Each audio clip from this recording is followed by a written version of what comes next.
Ya, kita kan nggak mungkin selamanya berdiam diri di rumah ya. Aktivitas tetap harus berlanjut. Saya rasa nggak masalah, aktivitas tetap dilanjutkan. Yang penting protokol COVID-nya kita jalankan. Jaga jarak, pakai masker, jangan lupa hand sanitizer. Tadi kan juga sebelum masuk kita juga sudah dites suhu tubuhnya seperti itu. Mungkin kalau protokol COVID-nya kita jalankan kayaknya nggak masalah. Yang penting tidak menumpuk-numpuk gitu.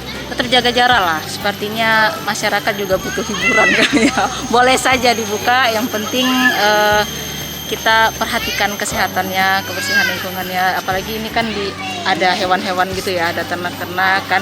Jangan menimbulkan penyakit-penyakit yang baru seperti itu. Yang sakit di rumah aja lah, jangan melalat dulu.